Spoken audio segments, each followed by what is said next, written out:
I'm going to tell you something tonight. God's going to set you free.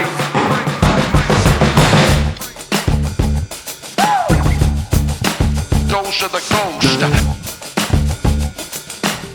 My friend, this is what I'm talking about. Greater is he that is in me than he that is in the world. If not before me, who can be against me? What's Yeah. up? What's up? What's up? We back. No intro, Anna. You're not even gonna get behind this. I'm in it. I was deep already. You were deep. It was me and Josh. We've got to work on your spirit cry. Okay. My war cry, my battle cry. There has to be more of an intro war cry from you if you're going to be on this podcast. Fine. Josh, what's I didn't yours? know if you were introing. Mine is. Mine is usually just trying to b-boy up. What's up? But anyway, we'll give you a couple episodes to work your way in. A warm up. All right. Just stay looking pretty over there, and we'll get going.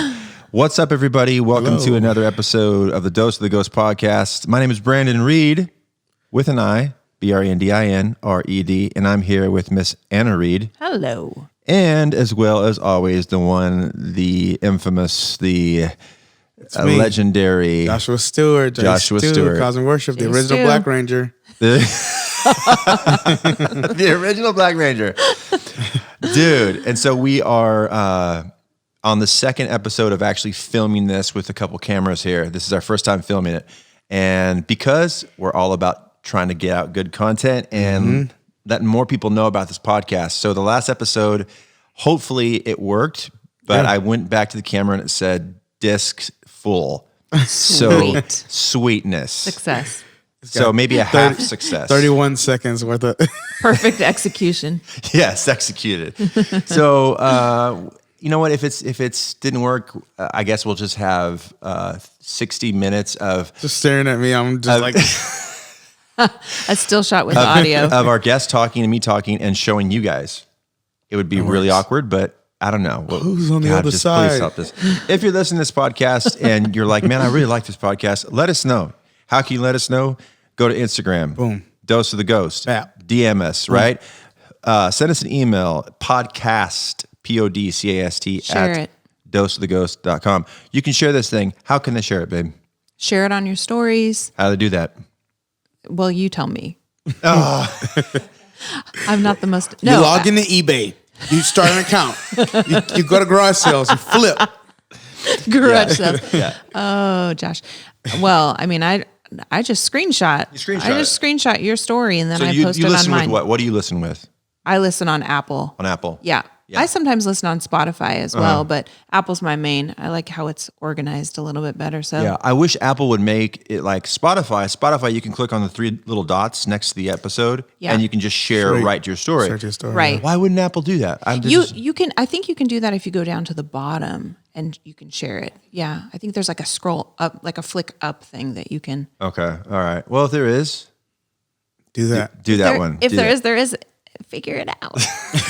They're swiping. Or you can just screenshot it. Either way, make sure you Just tag share us. it. Just share it. People yeah. know how to share that. Yeah, and this is the second episode with Anna because we needed to bring some girls on here because a lot of guys listen to us, and we've had a bunch of guy dudes on here. Great stuff, but I've been trying to get the girls. All right, well, yeah. Where you at? You had Dara. We had Dara. Yeah. was We're great. supposed to have Michelle Mitchell. Yeah.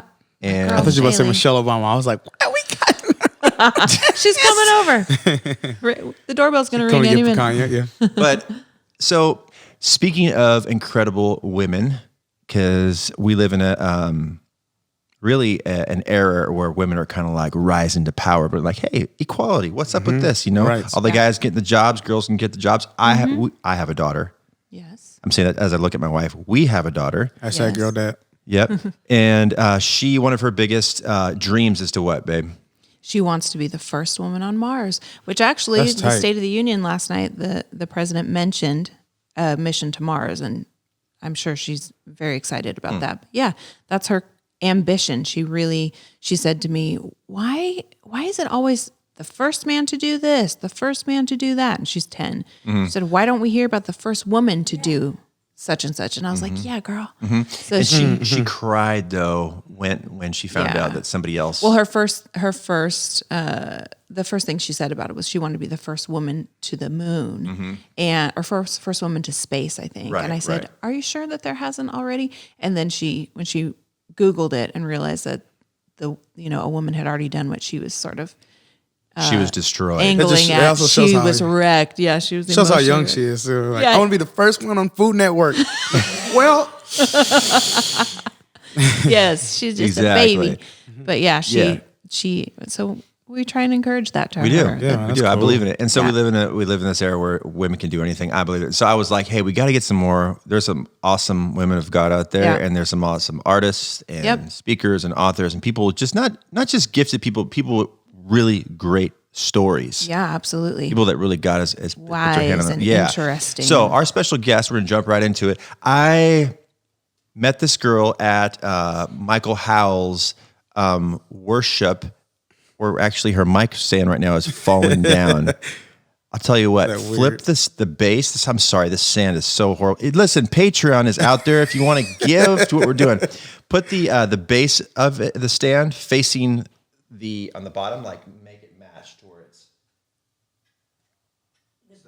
Yeah, make one of the legs line up with that. Yeah, that way it doesn't fall over. Patreon, you can go. You can visit Patreon. There we go. Is that good? Yeah, there we go. Hey, sorry about that. We're gonna get that right. Josh, I told you to Come on, fix that. I aligned it. She broke it. Just tell her, no, But anyway, we are. I saw her at John Michael it's Howell's. getting worse. Let me get over there. Jay, help her. The struggle. The struggle is real. We'll fix it. We'll just cut it. Yeah, we'll cut it. Okay, I'm back. Yeah, we're back. And we're So I met this girl at Michael Howell's house at a night of worship. John Michael Howell and Sarah Howell and Michael Howell and Sherry Howell, incredible people. They invited me to a night of worship at their house. I show up, and of course the Howells, they just have an amazing presence about them. They make you feel right at home. And there's probably like, I don't know, 30 people packed in the living room. They got a little drum kit, and we just worship. Well, in the middle of this worship set, I'm sitting on like this ottoman, and I hear this really pretty sounding voice behind me. And I'm like, who is that? I'm like turning around, looking to see who it is. I'm like, and you can't really tell because, you know, when you turn around, people stop singing, this and that. I keep hearing it. Was that you? I keep hearing it. And I'm like, finally I turn around, I'm like, okay, I got her now. And I'm listening because I'm always, as a worship pastor and just a musician, I'm always seeing who's got a good voice. You know, this person had a great voice. And I turn around, I see this bright smile, you know, and I'm like, who is this girl? So the night of worship wraps up, and I start to talk with her. And she says, yeah, my name's Gabrielle, and I recognize her accent. I'm like, it's a beautiful accent, you know, like, where's it? Well, she's from Haiti, you know. And then she begins to tell me this story about, you know, her being adopted and this and that. I'm like, oh my gosh. Before I ever even started the podcast, this was probably like in September, October, where we had this night of worship. I thought, Josh, I was like, this girl is the girl I want to have on the podcast. Not because, oh, she's got a bazillion followers or she's this and that, because her spirit is amazing. She's the sweetest, kindest person. And her story was somebody like, it was memorable, you know, like, wow, she's got something to say, some essence. And so I want to welcome to this episode of the Dose of the Ghost podcast. And your last name is amazing. It's Nord, like the keyboard. But Miss Gabrielle Nord. Welcome to the podcast. Thank you. You are just absolutely the sweetest person. I don't really know you like in depth. I'm going to get to know you in depth because I have a hunch, and I'm pretty good at these things. When I feel God speaking to me about something, I tend to listen and I don't forget. Yeah. And your face is kind of hard to forget because you're a very pretty girl. You have a great smile. And Thank you. Yeah, you're not shy. And when I was talking with you, you begin to tell me a little bit about yourself. So for the listener that is just joining in for the first time, they don't know anything about you, tell them, give them a little groundwork, where you're born. Just give them a little bit of your story, and we'll just, you know what, take your time and do it. Okay. Well, as you know, my name is Gabrielle Nord. I am 25 years old as of right now. I was born in Haiti, and I grew up in an orphanage. Since I was born, my mom gave me away to an orphanage, and since then I've lived here for 15 years. Here in the United States? No, actually, no, in Haiti, in the Haiti. orphanage. Yeah. Okay, you were in the orphanage for 15 years. For 15 years, yes, until I was adopted, and there was 4 of us girls that got adopted with me. Actually, wow. There was 3 of us. Yeah, Into the same family? Into the same family, yes. Oh, wow. And none of us are related at all, but I met them before we became sisters. Wow. And so yeah, and How old were you when your mom placed you in the orphanage? I was a baby. I was a brand new born baby, not knowing anything about life at all. All I see myself is I grew up in an orphanage where I'm like, oh, this is my life. And I got no mom, no dad. And people's parents are coming to visit them, but my mom and my dad hasn't come and visit me at all. Wow. So it's one of those things I've always wanted to see. I always wanted to see my mom and my dad. I want them to visit me, Yeah. It will make me happy at least. But we're going to get deeper into that. Okay. So you were 15 when you were adopted. So you really did grow up Yes, I in did. an orphanage. That's amazing. Definitely. And what's funny, because I was about to turn 16 Wow. that same year when I came to America. So it was like I came to America and my birthday happened and I was 16. So Wow. So technically I was 16. What year was that when you came to America? 2010. 2010. So that was.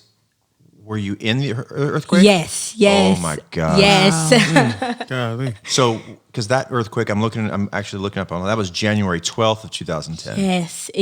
I've experienced it all throughout. Wow. I think we came at the end of the earthquake when everything started to settle down and everything. So that's when I came, because that's where Obama was the president, and he was like, anybody that was in the process of being adopted can come to America. And it's crazy because my parents were actually waiting for us in Miami for a long time, actually, because they were expecting us early, but we never came. They're like, what happened to my kids? Yeah. What's going on? Wow. Until later on, they're like, okay, they are finally coming to America. So then they came and get us in Miami. So after all the devastation of that, I think it became even trickier for kids to be adopted out of Haiti. Oh, because yes. there wasn't really like an infrastructure to facilitate that, and it was such devastation that I think it made it really hard for kids to come out. I think after when I came back, I heard that they couldn't get any more kids into America anymore. Wow. It was crazy. It was, they had to shut down. So you were a teenager when that happened. So you have a very good recollection of the devastation. Yes. So tell me about that. What was it? Take us through that when it happened. The Where were earthquake? you? What was it like? So in the orphanage, I kind of, as a teenager at that time now, I grew up as an orphan, as we all know, but doing things for older people, almost like a slavery. Really? Yes, it was a slavery time for me. And I was, there was an older lady, and I was always doing things for her. Not just her, but anybody that was older. As if you were kids in a teenage year, you will consider as a kid. So they will make you do stuff, like work for them, do things for them, slavery things. Just local people? Actually, people that are in the orphanage. Like, they were older people that was living in the orphanage. Oh, wow. Yes. And it's so crazy because I was just thinking about, I'm like, man, I don't know their story, Right. All I know is like they're running, they're telling me what to do type of things, and they live with me, But anyway, so I was doing things for her, and she's one of those ladies that everybody feared, and I feared her. Everybody scared of her. She's one of those people that doesn't have filter. She is crazy. She's mean. She's mean. She's a monster. I don't know now what she is now, but at that time she was, and that's what we view her as. And so she gave me a bowl of plates. So I was almost her slavery as a girl. She gave me a bowl of plates to take it to her room. But if I do anything out of what she told me, I'll get killed, as in beat up, physically beat up. wow. No emotion, no passion. It's just crazy, kind of things. And it was it was normal, because that's what I felt like.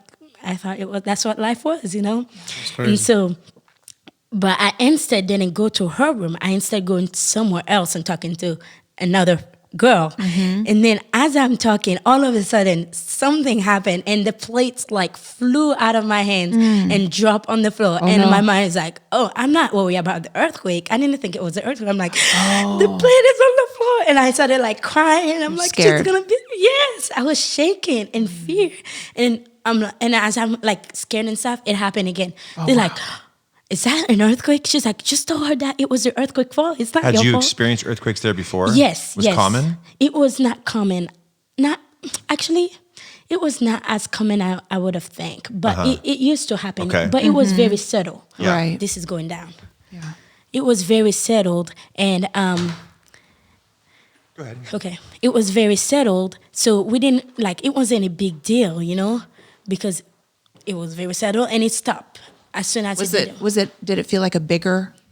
Oh, that one felt very big, like giant, like big. The very first quake. The very first Yeah. hardcore earthquake. Yeah. Normally it was like, we would be like, oh, let's Right, leave it on, a little shake. So this time it was serious. It was like, it's not happening once, it's not happening twice, it's happening. It keeps happening. It keeps happening every second. You feel the earth is shaking underneath you. And all I heard is like, let's go, everybody go out. And I'm pretty sure when I finally come out, all I saw was like dust in the air. Like you couldn't see anything. It's like dusty. And all you hear is like cry. You starting to hear cries. You starting to hear, What type of building were you in at this time? Was it 2 stories, 1 story? It was a 2-story building, actually. Were you on the bottom, the top? I was at the bottom. The top stories were more for missionaries, and then no kids were allowed to be there. And we can even talk about that later, about that story. But yeah, we were at the bottom, and that's where all of the girls, we were in the girls, there was a special room for girls and little kids and stuff. And the boys had a different place to stay. The boys had, I'm pretty sure the boys had 2 stories as well, or more than 2 stories. And so, and we had a school there too, an orphanage. We had a church, an orphanage. But when we ran outside, it was dusty. Very dusty. Everything screaming. You can hear people screaming. What city was this in? Where were you at? Port-au-Prince. You were in Port-au-Prince, like right in the heart of it, like right in the middle. Yeah, in the middle of Port-au-Prince for sure. Oh, okay. Yeah, and you see dust, and you started to hear people crying. That's when you know, like, this is serious. Bad. Yeah, this is this is like, and you think, and I thought it was gonna stop, but no, it was continually shaking like crazy. And one thing they ended up having to do is one of the workers that was in an orphanage went upstairs where missionaries used to stay. There's treasure. What I meant by treasure the valuable things. The valuable things right. that missionary will give for all of us that they kept for themselves. And this, again, we can go to a different level into that story. But so they went and got tents for there was 50 tents or something like that. There's like a lot of us in the orphanage. So one of the tents, you would have to be lucky to get one, because if you didn't have one, you're just gonna have to share. And I was one of I didn't have one. My sisters did. My sisters that I knew that I was gonna be, she did. And so we one tent, there would be 10 kids in one tent. And there was not even big tents. They were small tents just for only in there. 1 person, 2 people. There was 10 kids in there, 5 kids in there. You're talking about after the earthquake. Yeah, not still during the earthquake, because the earthquake, while the earthquake was happening, we couldn't go inside of the building no more. Didn't every structure collapse? Our building didn't collapse. It didn't. No, so that was a God thing. Wow. But I will say it, down, we have a special thing we call it downtown. But it's the walls was what divided between the outside people compared to the orphan people. Okay. So that wall did collapse. Okay. And then there was children around there, but a boy ended up grabbing one of the kids to get out and safe. So none of us got hurt. So which is Wow. amazing. But the orphanage the orphanage was like crooked and the school was crooked. So you can never know. And I would tell you the story of how, and I felt like it was all God because before the earthquake happened, none of us kids wanted to go to school.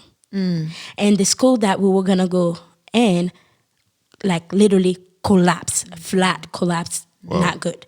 So that story is like phenomenal. I love to talk about it because it shows you how God is in control of everything. Yeah. He knows it all. He knows everything. So before the earthquake, we didn't want to go to school because we each had problem. I didn't have shoes myself. I didn't have anything to put on to go to school, and you're gonna be made fun of if you don't have shoes and stuff. So everybody had a situation of why they couldn't go to school. So one of the head orphanage come in with his belt. He's like, I want everybody so ready to go to school. And I'm like, I don't have shoes. I have to tell him what I don't have, you know. He's like, I want everybody to start ready. And none of us did. And he grabbed his belt and he started whipping, like literally hitting every kid that was there. And I was one of them. I was crying. I'm like, I don't have shoes and stuff. And so he get one of those old people's shoes and make me wear it, and for all of us to go to school. That's incredible. At that time, the school was already in the process to where if you were late, you cannot come in. So we're like, we're not gonna come in anyway. The principal was not gonna let us in. So the principal actually let us in. I mean, at first it was like, no, we cannot accept them. They were late and stuff. And then he's like, no, all they're gonna be doing is stay at home. I mean, of course we will because we have nothing. We don't, you know. Where else are you gonna go? Yes, exactly. Yeah. And so so the principal let us in, and then whenever he let us in, we were all sad. It was shameful. But then after school, that's when it all happened. It all happened. Wow. So it says here on Google that it lasted for about 35 seconds to a minute of a 7.0 magnitude earthquake, followed by 5.3 aftershocks. So you're talking about, I think the biggest devastation was there's no stability in their infrastructure, and it just was demolished, most of it.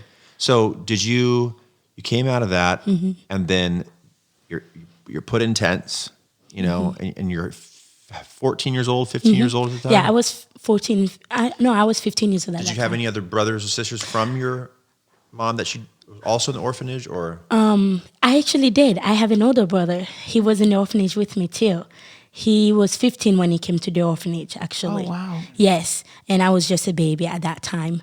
And he was okay. We weren't really that close yet as a brother and sister because Right. I grew up in an orphanage. Yeah, you know? yeah. I feel like for sure.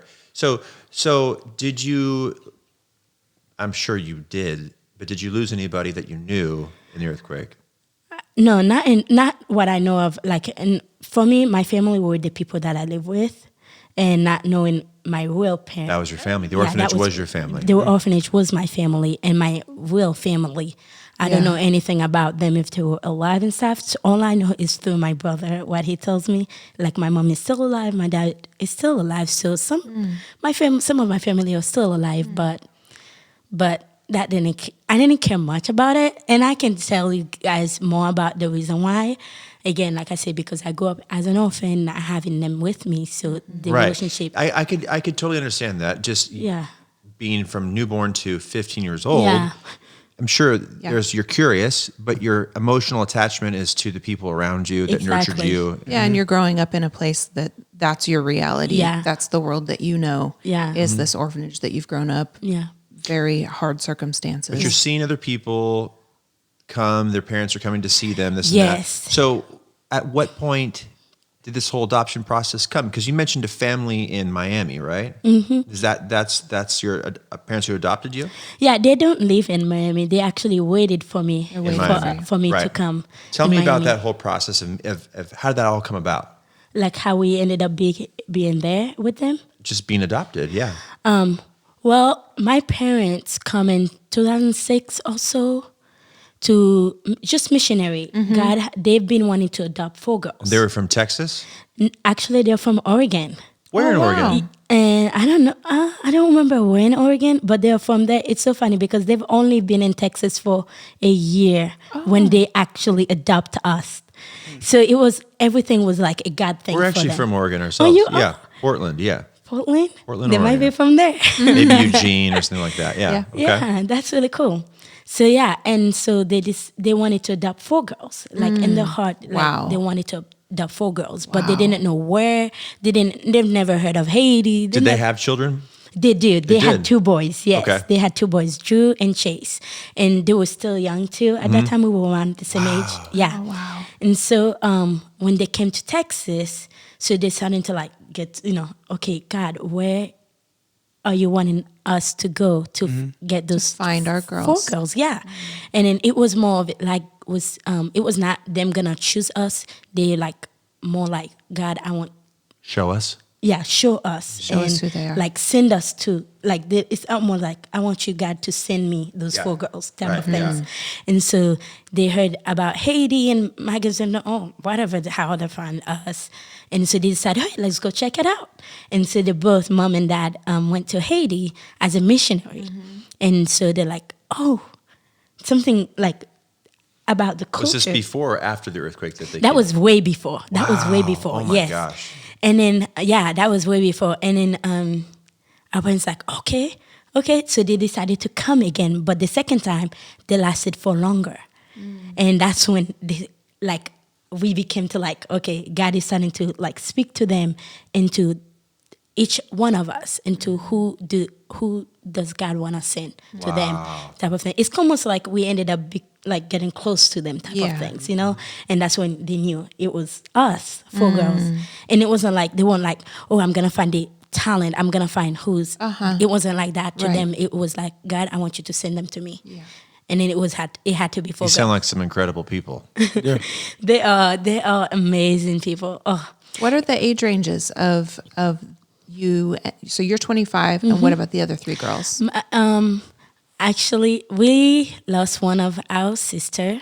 She didn't die though. Every time I say that, I have to make sure she didn't die. That's a great way to start that. She went to a different family. Okay. Yeah, and then that's also another part of journey of my parents. And my mom is also writing a book about her adopting 4 girls awesome. and how Awesome. What's your mom's name? Heather Main. Heather Main. Okay. And so so there was 4 of us, and then she was the baby. She was actually 2 when she got Okay. adopted, and I was 15.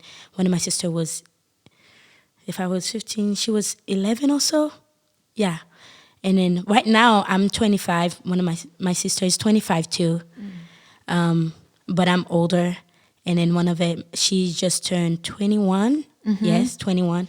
And yeah, and my brothers is 26, and the other one is 22. Wow. So So they had a bunch of teenagers at the same time. They did. They've gone through a lot. I bet. So you started to get closer, and then somehow the paperwork went through, and then you find yourself Actually, going to the Miami? paper didn't go through. So this is another God thing. I think my parents actually hired some advocate to get our paperwork done. That was even before the earthquake happened. So I was 14 at that time, and but the first advocate stole the money that my parents gave, and they're like, man. So they tried to get the money, but they decided, you know what? We don't need to worry about that. Let's try to find a second person that will help that process faster. And they did. Yeah, there's And a lot of bribery and Yes. And so they started it, but all of a sudden there's a pause, there's a stop. Right. I don't see nobody's calling us to go get shots. Normally you would know when something is working because you go to the doctor and have shots, make sure you're all in good condition. But there was a pause where you don't know if you ever, I didn't know if I ever would be here, type of things. And so, do you let yourself get your hopes up? Are you excited? Are you? Yes, I do actually. I get my hopes up. At the same time, I can put myself down. Yeah. Depending on how long the process right, is. right. And a lot of it is because I'm afraid to stay there. I had fear of staying there. Yeah, because let's say if you're in the process of getting adopted, and if you haven't left yet, mostly kids that get adopted, they leave fast, But as of us, our story, how our adoption was so slow, and when people are like, oh, you're not gonna go to America, so you starting to like feel like, oh, you're gonna stay here forever with those people. You're like, oh, this is gonna be my life forever, you know. So you do lose hope because you don't hear anything. You have no way of contacting if anything's getting better. What did it feel like when you did get on a plane and you did fly? What was that like? Oh, it was butterfly. It was like, wow, I'm going to America and I'm gonna have a mom and a dad. What did you think about him? What was your imagining of what it was going to be like once you were adopted and were in America? Very loving, and knowing that everything's gonna be peaceful type of things. Very peaceful. That's what you were really wanting. Yeah, that's what I wanted. Very peaceful. No more hurting. No more crying. No more hurting. No more crying. And I want to have a future. You know, I want to see myself doing music and worship and stuff. Really? Yeah, because when I was a kid, I was singing all the time, and I will sing Christian song also, like Celine Dion type of song, because she inspired me into singing. Yeah. And all the different artists like Michael Jackson type of things. And so I've always seen myself. Represented opportunity for you. For me, yeah. For those That's dreams. so awesome. Yeah. So how long when you moved in the house? Like how long before it felt like this is home? How before you settled in? You mean in America? Yeah. It actually takes a long time. Actually, whenever I came here to America, the same feeling that I was expecting to have, it didn't happen. Actually, the process was a lot more harder. Coming here to have a mom and a dad that loves me, that actually was harder than me if I was in Haiti. And I will tell you that. I will tell you this story. I guess because I never knew what real love was. I never learned about love or God's love for me. My parents were pastors, and they would tell me, oh, the future that God has for me and type of things. But I grew up from a place where I've been physically abused and emotionally Trust too. issues. Yeah, trust issues. Not much of a trust, but like physically, emotionally, like Fear. things that has been spoken about me or things that had been said to me as a kid. I mean, as a teenager, I didn't know. Like the older you get, the more, you know. So I kept that with me. So I brought that with me as a place where I don't want to get hurt anymore type of things. I put a defense in. You had your guards up. Yeah, I had a guards Protect on. yourself. Protect myself, yes, because I had nobody to protect me there. And so even though my parents would never touch me, like, you know, hate me or something like that, it just, I already had that guard on. It's a learned behavior. Yeah. Exactly. So, and I didn't know how to love my parents. I didn't know how to love myself, how to love my family. I didn't know those things. And I can even go deep in how God changed that too. But that process though of that going to the adoption takes even longer. And I think it all happens. There's a reason why things happen. The earthquake happened so I could be closer with God and to my family. And I don't view the earthquake as a bad thing for my life. I view it as a blessing, miracle for me, because without it, I would never be here. And so God knows what he's doing, guys. He knows, and it's crazy. Wow. So, And I didn't know God, by the way. I didn't know God through. I grew up in a Christian orphanage. We sing, we worship, we read many scriptures. Like we memorize scripture more than anybody. We will like memorize scriptures, literally. Yeah. But our heart was never into it. It was more like, okay, you have to. A rule. Yeah, it was more of a rule. Yeah. I live in a house where you had to know those things, you know. But our hearts was never, we didn't know there was a truly real God. And we didn't know how he works, because they talk about how he works. We're like, what? If he works that way, why are we here? Or why are we going through that process, you know? Yeah, of course. And I've always viewed myself, even when I came to America, I was like, man, I need to go back. I wish I could have been back home. And I will tell you, it's because there's something God was doing in me and I think it was the enemies that's like, okay, that's not good. You need to go back. Think of what if you would have been there, you know, type of things. And it reminds me of the Israelites, you know, when God saved them from Pharaoh. Right, And from then Egypt. take them, Egypt, taking them to the promised land. And they're like, oh, Thinking you about bring the- us to die type of thing. Right. Yeah, Right. I had the same kind of mindset, you know. I'm like, oh, why am I going through that more, you know? You thought it was going to be easy and it was hard. It was hard, yes. And I didn't know I didn't know work through it was gonna go that hard.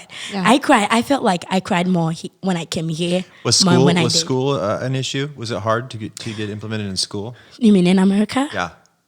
No, You spoke English at the time? no, I didn't. Creole. You spoke Creole. Yes, yes. So say something in Creole and welcome everybody to Dos podcast in Creole. Go for it. So you want me to say something Creole? Yes. Okay. Ki jan tout moun yo ye. What is that? That's me. How is everybody doing? Laissez les bons temps frôler. I don't know what that is. Let the good times roll. I'm from Louisiana, Okay. so our culture's not that. Yeah, different. Louisiana Creole compared to Haitian Creole. I was just like broken Creole. Yes. They have we the have the original. real. We have the original Oh, Creole. okay. But our Yes. food and our culture and our language is somewhat similar. Similar. Yeah. Yeah. So you didn't speak any English. No. And you came and then so how were you homeschooled? Actually, no. We weren't homeschooled. My parents actually we went to high school. You know how in the process where everybody start to go to school and in the fall when it all happens. Yeah. I don't know when. Yeah. But that's when we went to high school on that same year we came to America. Whoa. Wow. So what we ended up having to do throughout the summer before we go to high school, we did Rosetta Stone. Yeah. And so we learn about how to say apple, red. So it's just like simple things, not Simple actually English. conversation, Right. None of that. And so when we went to high school, that was even harder Oh my because gosh. Like, how you doing? even Apple's imagine. red. yeah, I mean, everybody's speaking. You don't understand what they are saying. So And- fast and yeah. Exactly. And our parents didn't even speak Creole. So they only, you like thinking about the language barrier. And I think a lot of it was the language barrier that I had a hard time it with, had to be. especially with my parents. Right. But my dad knew more of the language than my mom did. So we could have a conversation with my dad and he will understand. It's just the speaking back. It was hard. It was really, really hard. So that was a long process. I bet. But So your parents, getting into a little bit even more of a challenge. yeah. And pardon me if I come across ignorant. I'm not trying to be. But so your parents are white. Yes. Yes, your parents are white. And was that an issue as well? Was that something that I'm sure you're not, didn't have anything in your heart towards No. that, but would that play a role? No, actually, I will say that I never knew that I knew that I was, my color and their color was different, but I didn't know there was such a hateful towards each other now that I came to high school and learning so many things that I'm like, wow, I didn't know This was a thing. this was Culture a thing, shock. And you were just thrown into Yes. just So much. Yeah, Yes, so there's much. things that I didn't even know, and it blows my mind. so interesting. And so yeah, me and my parents, like I felt like we were all the same. Like Yeah. I never view anything differently Right. to my parents. I never think, oh, they are white and Right. that I'm black. Yeah. I always felt like we are together, like Yeah. we are all Family. one. Yeah. I never, and then I didn't realize that, oh, they were my parents. They are my real parents. Yeah. And I think of them as my real parents, you Yes. know, type of things. And so, yeah, that culture of that black and white never crossed our mind So until we went to high school, and that's when I learned all about that. You had And to learn it. Yes, I had Yeah. to.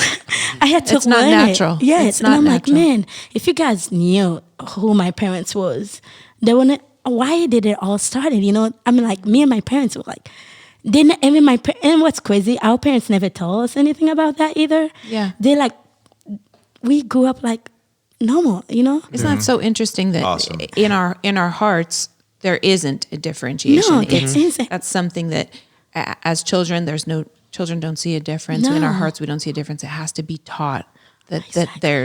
there needs to be a separation or Yeah. a different thinking about people of a different color of skin than you. It's so Mm-hmm. that's so interesting to hear that come from you because you were 15 Yeah. and it didn't cross your mind that was a No. problem. Then you go to school and you're like, oh, this is a problem for some people. Mm-hmm. That's Like, no, that's my brother. And it's that's crazy yeah. too because I didn't understand the language, I didn't understand the culture itself. Right. So if people would make a comment and like things to me, I would never take it as an offensive because I'm like, I don't know what You you're don't saying. even know what. I'm like, I don't know what you I don't understand. Yeah. I'm like, we're all together. Yeah. I feel like.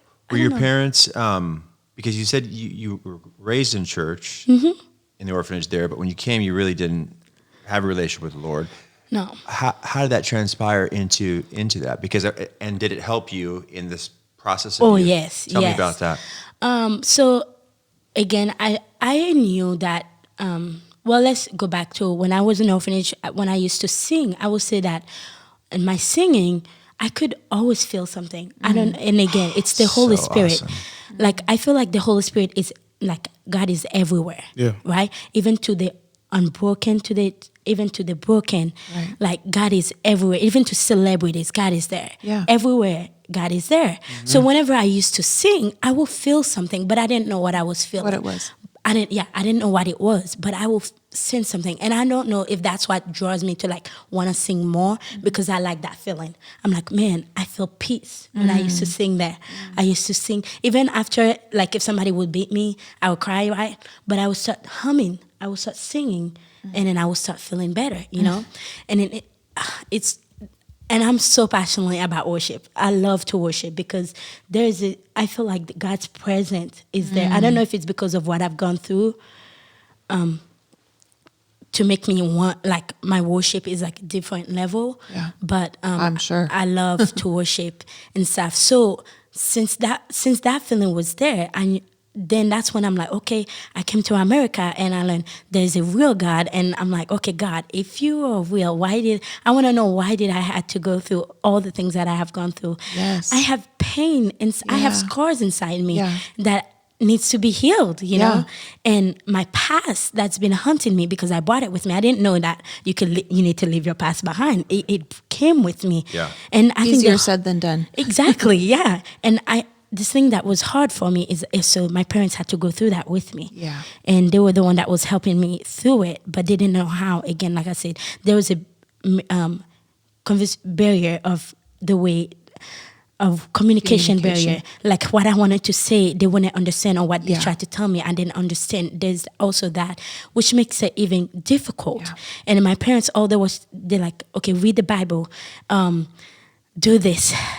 I started to sing at church, At that time, I still didn't know God, but I felt like maybe if I start worshiping, maybe if I start singing, I will feel the same thing that I felt as a young girl. That's why I was like, I want to be in the worship team. I want to be doing this because I want to feel You were that searching again. for that again. I was, but it was even harder, actually. I don't know if I guess the closer I think I might be getting to God, the like harder it was. I don't know if the enemy is putting doubt in me, is reminding me about my past type of things. So I'm like, okay, I want to be in church. I want to start worshiping. Well, about a few months later, again, I was going through hardcore, not knowing who I was. My parents actually took me out of worship. They're like, okay, you can't do this right now. You can't worship. I'm like, what? Why are you taking this from me? It's something that I feel it's my comfort is. That's where I communicate what I'm feeling, But it was, and I agree with them. I need to find where can God heal? What do I need to do to actually experience God and have Him healed me? Not only that, but be saved, to forgive my past type of things. So I went to convention when they host convention where you go just you as a young teenager pray. I was always the oldest girl in my group because of when I came and stuff. So I will start worshiping. I will start singing, and then again, when I sing, I didn't understand what I was singing because it was in English, and I didn't understand it yet. And I will start speaking in tongue. Actually, I've experienced that, and I was saved at that time when I started to speak in tongue. I was saved, but when I started to get saved, I realized that, okay, I need to get deeper to God because that's when I feel like things are starting to work out more, And so halfway of my high school, I never finished high school, guys. I will tell you the story. I was in my junior year. And then halfway of that, I never finished my junior year. My parents took me out again. I was going through, again, hardcore because I was lost. I was definitely lost. I'm like, my past is hunting me down even harder. I don't know if it's because I was getting closer and I'm starting to have more of understanding of what God was saying about me, but I couldn't believe it yet. I couldn't grasp it And yet. you're older and probably trying to come to terms with the things that and you throughout that experienced. time, I was 22 actually when I was going through that, and I was going through it. My parents was helping me out, but I felt like I was alone when I was going through that. Yes, my parents would give me wisdom of what to do. Yes, they said to spend time with God, and I did, but it was hard. And it's something that I had to choose to do, to let God change me, because my parents cannot change me. Nobody can change me. It's something that I will have to let God do for me. And so I take I had a break meltdown. I would say emotionally meltdown to where my parents said, hey, how about you go to TBI for a while. TBI is a Texas Bible Institute in Houston. And at first I was like, oh, you guys trying to get rid of me type of things. I feel I deal with rejection a lot with love, because I'm like, oh, it's this action right now is reminding me back in my past. Again, a lot of things that they do will just bring back things. That's when I think that's why our relationship was even harder compared to my parents and I. And then so I went to TBI, and it was an amazing experience. I was like, wow, I didn't know this is who I am. I didn't know you called me to do this, God. And I started to give my heart to God, let God control me. And I started to forgive my past, to let my past behind, not just let my past, but forgive those people that hurt me. And then I think a lot of it is because I didn't forgive those people. And that's what's holding things against me, So I need to forgive those people and write down what they have done to me, like write down all of them. And my mom actually taught me that. She said, whatever you feel, all your pain, write it down. Now this is what I want you to do. I want you to burn it as in sacrifice. You say, God, I want you to take control over that. So good. So she did that for me. My mom teach that to me, and since then I've been doing that. When I was at TBI, I will write things down, I will burn it. And they did one last thing called the road to Emmaus in the Bible, what they call it. So they did that thing where you had to bring all your past, anything that has hurt you. So this is your new comer of you becoming a believer, and you changing. You want to change who you are. So you see everybody has suitcase of their past, the things that have happened, and they start carrying it to that road to Emmaus. And it was a long, like you will walk. I think we walked for about an hour to go to that place. We walked to about an hour, and there's a big fire thing. And you sit there, you start praying over the things you're about to throw away in the fire, whatever you're trying to sacrifice. And then I think since that night, I felt such a peace that I'm like, I knew that I was changed. I knew that God had changed me. And then I threw that thing of my past all in the fire, even the thing that I did to my parents or things they have done to me now, I threw it all. I say, God, I want to see the way you see things. I want to view things the way you view them. I want to have the way you created love to be, I want to have in my heart to do. So since then, after that, I started to go through a freedom ministry. And after TBI, I came back home. I started to change. There's things I've noticed about my parents. I'm like, it's all you got. It's not me. And I say, if God didn't give me a new vision, a new me, I will never see those things about them. And then I went to Kairos. Gateway always hosts a Kairos thing. It's a freedom journey. And I went through that. Oh my goodness, that's another level of freedom. You just change. And I started to have more joy. I was a joy person. I was always happy. But once that happened, I felt more joy. I became very happy. And I started praying about, God, let me be the light you created me to be in those darkness. I want to do things that you meant for me to do. That's what you're doing right now. You literally are being the light. I'm thinking as you're talking right now, there's young ladies that are listening to you, even men, listening to your story. And I can envision them in their heart being like, you know what? Maybe I can do that. Right. That's what I can Maybe I can do that. Maybe I can do that. You really have a message of hope. You really do. I think because you've been through more than most Americans can relate to. 100%. That the journey to forgiveness for a lot of people no matter what they've been through, forgiveness can be really hard for some people. And getting freedom, wanting to forgive, but not necessarily knowing how to forgive, I think that that's something that we always kind of butt up against it in ministry. People saying, man, I want to let go. I don't know how to let go. It just keeps coming back and back and back. And I would imagine that for you, as you got older, thinking back to the things that you experienced as a child, the unjustness and the unfairness would be maybe a real hindrance, and is to a lot of people when they think back on traumas or things that happened to them when they were younger that was unfair. Man, that was so unfair, and they can't get past being that child that was subjected to whatever it was. In your case, a lot of things. Yeah. And probably more than you've, sure. And so what would you say to people who are kind of stuck at that place saying, I want to get to a place of forgiveness and freedom where I'm not hung up on these traumas, these hurts that have happened to me in my past. I can't get there. I haven't gotten there yet. I've prayed and I've said I forgive them, but I don't feel it yet. Would you say that forgiveness is a feeling? Would you say it's a decision? Would you say it's something that happens quickly or happens over and a decision that you make over and over and over again to let something go? Would you say that God does it in a moment, or is it maybe, have you experienced it in all of those ways? I feel like forgiveness is definitely a decision you're going to have to make, because you feel feelings all the time. It's something that I feel like you cannot feel, if you cannot stay and live in feelings at all, because feelings goes up and down. You can't live in your feelings. You can't live in your feelings. You have to choose. You have to make a decision to forgive people, because if you don't make that decision, either or it's going to come back to you. Right. Once you choose to forgive that's not going to be a big deal, because you're able to move from here to another level. And other things too, I feel like people that has a hard time, they say they pray, and I'm saying it because I've experienced it myself.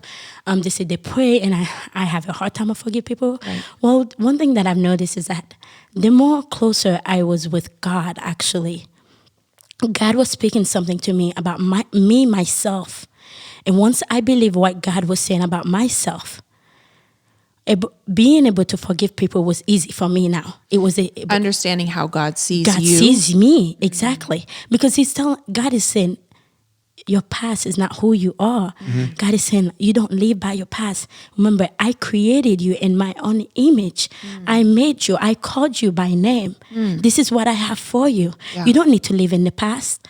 So once I put that in my heart, believe that, and put that as my foundation, knowing that, first of all, I know that God created me, then those things of my past I'm easy able to forgive them. They diminished. They diminished. And I think about God right now, of what we did, our sins, how he gave us so many chances. That shows how much he wants to forgive.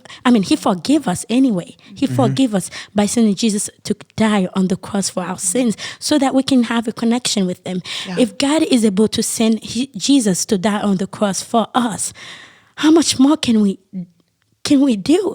We can forgive people. That only has done what? Yeah. A little bit of things.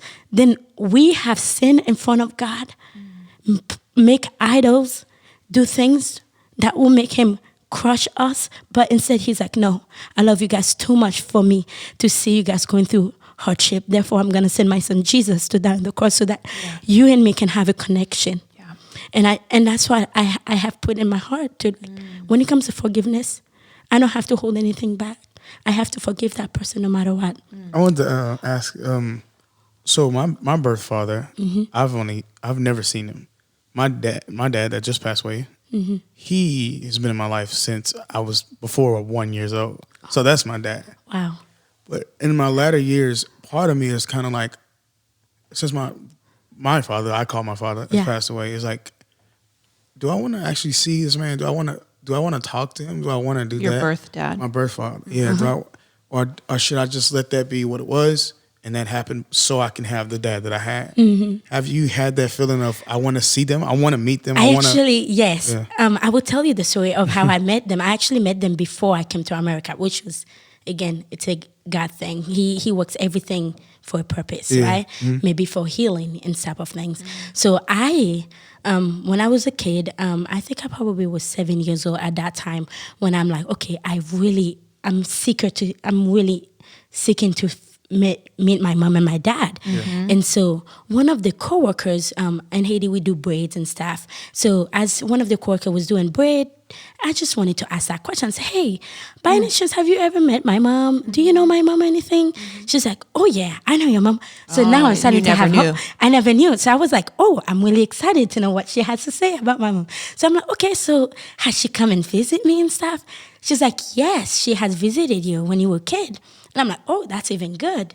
So I'm like, okay, so how come she hasn't seen me, come visit me now? What happened, And then she made a comment, which even if she was lying, but that comment is what actually makes my life even was harder whenever I had a new mom and a new dad. She was like, you know what? When you were a kid, your parents gave you away because you were ugly. She didn't like you. She just didn't care for you. She would come to the orphanage to come to church with your older sister. This is all what she said. She would come to the orphanage with your older sister, and your older sister was a lot more prettier. I mean, like, as a kid hearing that, you want to always, that was a wound. Like, I'm like, okay, since then, I'm like, okay, I don't care to see her anymore. That type of thing I did. I'm like, I don't care to see them anymore. But, so I'm like, okay, so my mom doesn't want me because I was ugly, okay?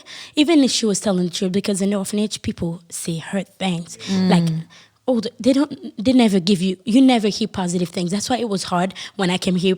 My parents are giving me positive feedback. It's like, oh, I don't believe that. Right, didn't because feel real. You grew up, everybody put negative. Everything was negative, And so, so then, right before the right before I came to America, it was on a Sunday. Right after I was singing, I decided to go use the restroom. And as a kid, you go to the restroom.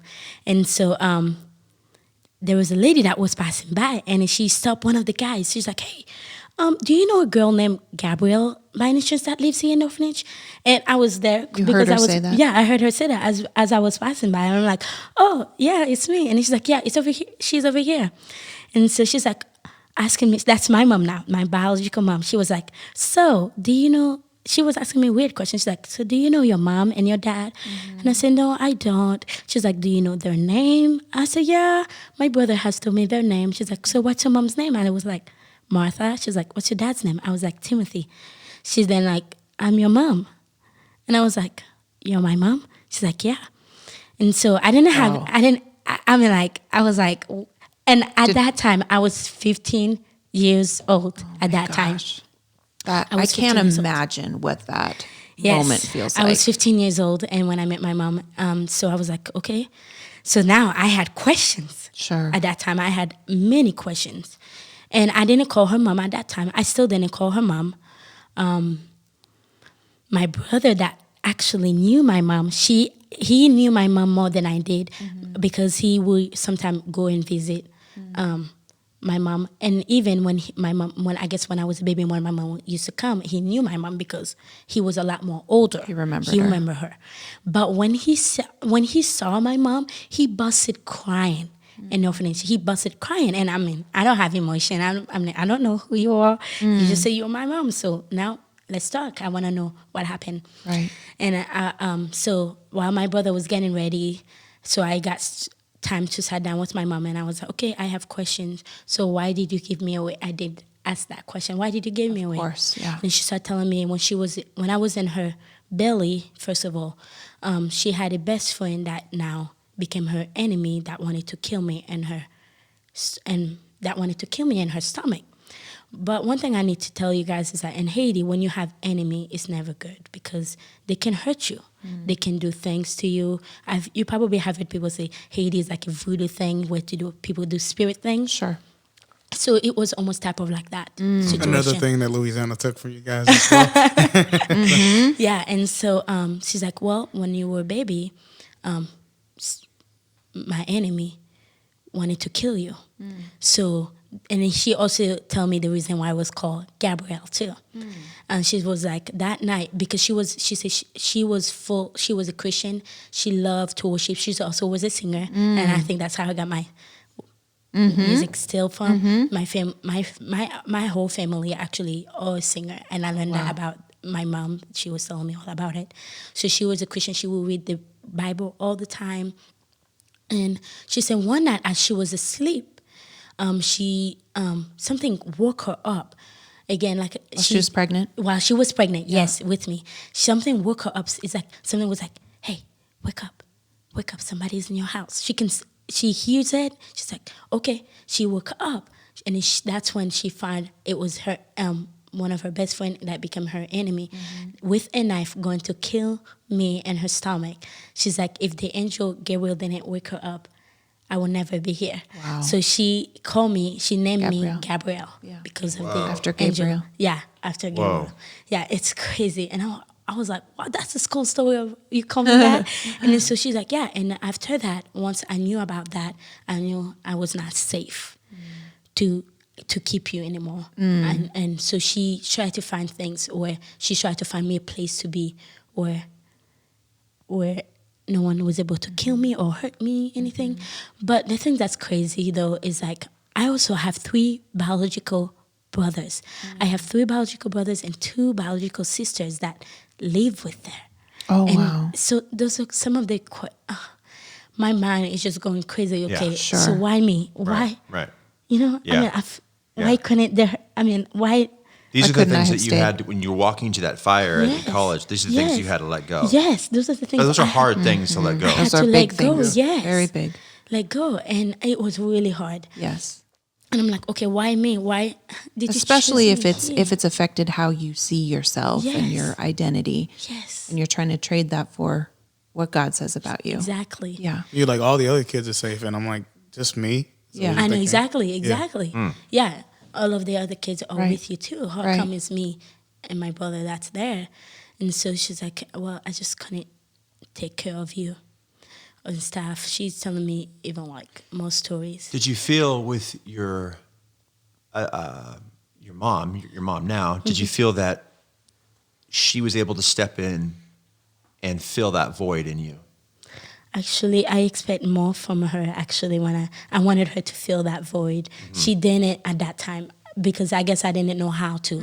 I didn't know how to open that void to her to let her be it.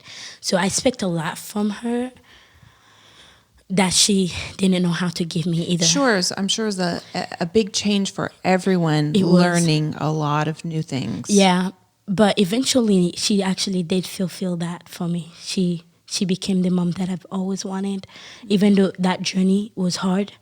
But she became that for me, and she will always be. I've always tell her that I love her. You know. Yeah, and you're gonna champion so many girls, orphans, people who've lost their identity. Their sense of self-respect and who they are has been robbed from them from all different types of abuse. You're going to champion people into that, and I see God's hand on your life from the very beginning. And He must have a long, impactful purpose for you because it happened at such a young age for you. You know, and not everybody makes that full 180 and gets to see that perspective on things. You're able to see, like, I mean, you know, it's incredible. It's incredible that like you said, that you were forced. It's like the closer you got to God, the more you felt like you kind of distanced yourself a little bit. And it's like we never, as just human beings, when we're hurt, you know, and we know what we kind of need to do, but every time we draw near, it's like it is a delicate situation. It's like opposite magnets, you know. Yeah. But somehow the Lord keeps pushing you, believing in what He has His hand on your life. So eventually, you do get an understanding of it. Yeah, you know, for sure. does become. That's absolutely incredible. So you sing now, and this is cool because I when I heard you, I just heard a pretty voice, you know. But it's something behind a voice. There's a spirit. There's music is spiritual, you know, and this podcast is all about the Holy Spirit. Yeah, you know? for sure. And it's all about I could talk to you so long because there's so many different things in your journey, and I would love to be able to talk to your parents, and your siblings that you have now. That'd be a riot. One of them doesn't have an accent, by the way, so be on guard with that. Really? Yes. Wow. She was the one that was 11. She Yeah. doesn't have an accent. Wow. No. When she came to America, she was able to speak, and people were like, okay, so why don't you have an accent? And she has an accent. Yeah. But it's because in our age difference, and Yes. plus she was still young. Yeah, She she was get young to enough. to experience, to be able to have time to Yeah. process it. Do you write songs?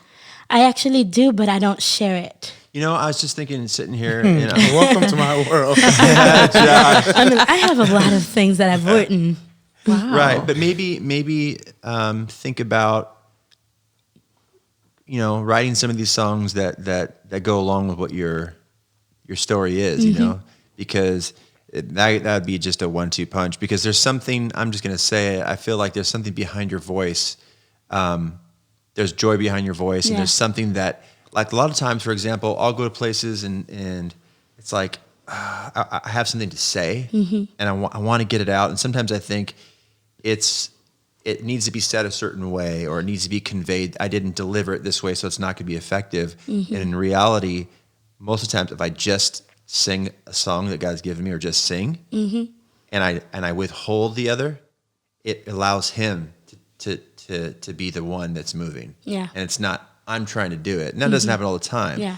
But there's something about a song that can reach inside of people's hearts that even words will go in. They've heard words before. They need to hear your story, but they need to hear something that God's gifted you with. Yeah. One thing about my voice is that I knew way in the beginning is that it wasn't like any other voice.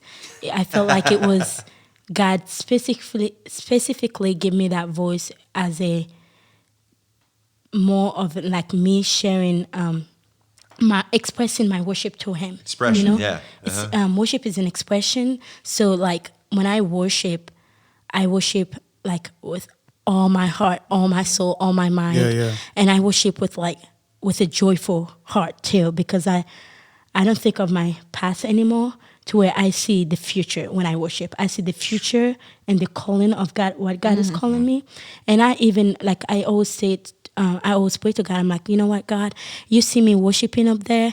I hope that you don't think this is me getting the glory. the glory. I'm Yeah. like, it's all you. And All you. I pray every time when I step into the platform to help lead worship or to worship, I want your anointing to overfill me, to where people doesn't see me, but they see you. And that's what I speak over my life every time.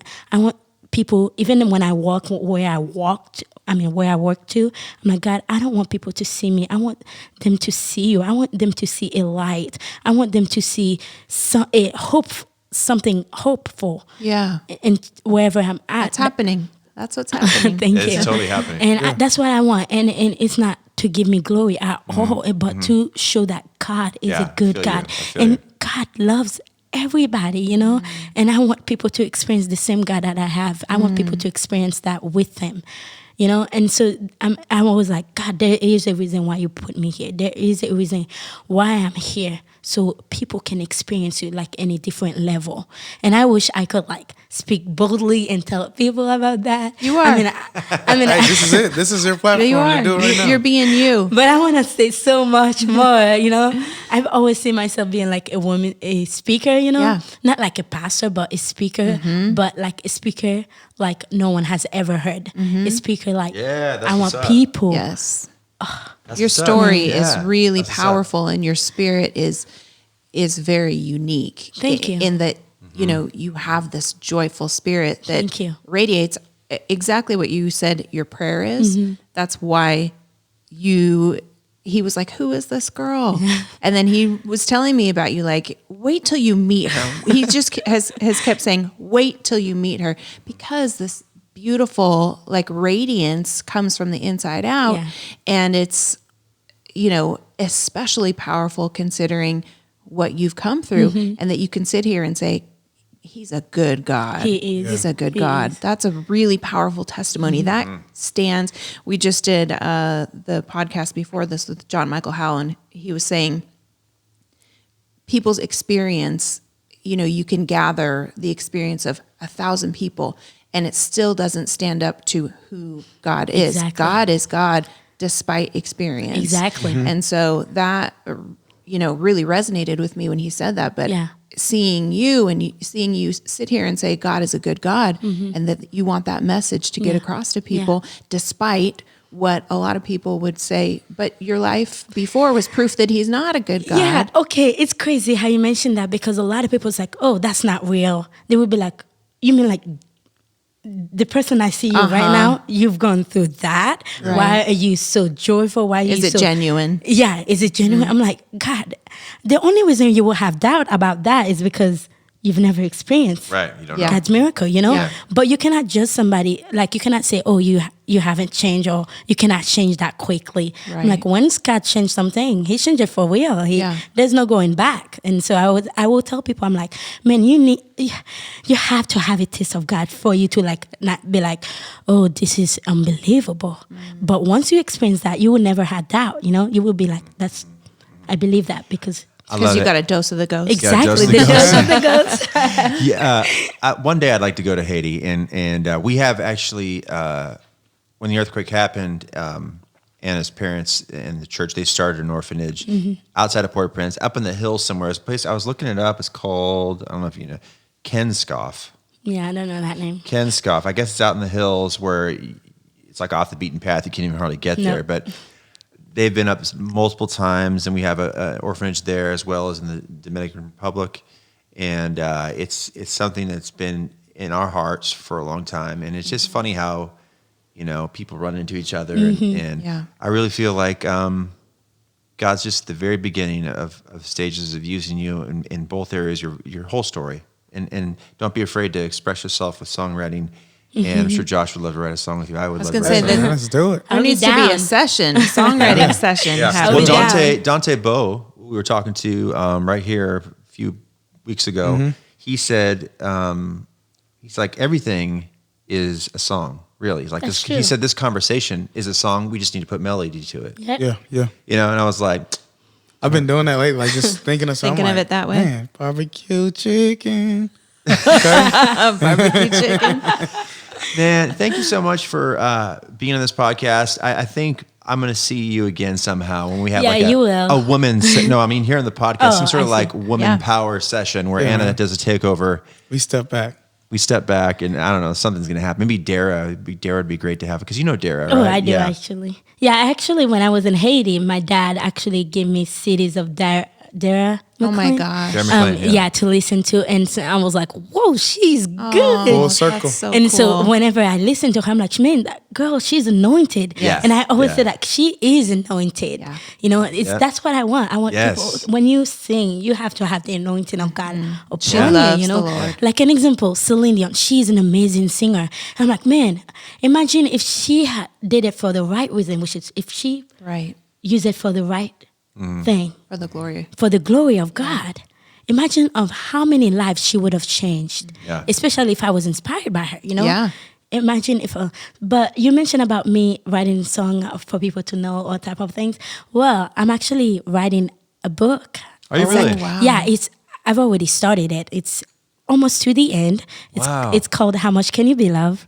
Yes, and I got God told me the title of it, and so it was this book is more of a like, I'm praying God speak, and I want you to, whatever you speak, I want it to go into that book, Wow. and it's to give, like again, what you said, to give hope. Yeah. There is a God, and He loves you, and I want you guys, not just through my story, but I want you to experience God's experience in your life. That's so awesome. Yeah. So when it does come out, Yeah. right now people can go on Instagram, and your Instagram profile is Gabrielle Nord. Let me see. My profile picture. No, Your I know name, the name of it. your Yeah. name on Instagram. Oh, Gabrielle Nord. Okay, so it's GDELLANORD, Yep. and it says the Gabster. Man, thank you so much for being on this podcast. Pleasure. you. We're just trying to get this podcast out so people can hear stories Awesome. like yours, you know. Awesome. And if this podcast was a blessing to you and you enjoyed it, listen, don't be shy. All right, Don't be shy. Make sure you hit us up. Hit me up. Hit us up on Instagram, Dose of the Ghost. That's where we're at primarily. We're on YouTube. Hopefully we get these things up. Yeah, don't forget about Patreon. If you want to sow a seed. Yes, if you want to make a donation, hit us up on Patreon or just email podcast, PODCAST, at doseoftheghost.com. And we're just getting started. Just getting started. I was about to do this thing. He did it. Yeah. Yes. All right, y'all. We love you. God bless. Peace. Peace. Bye.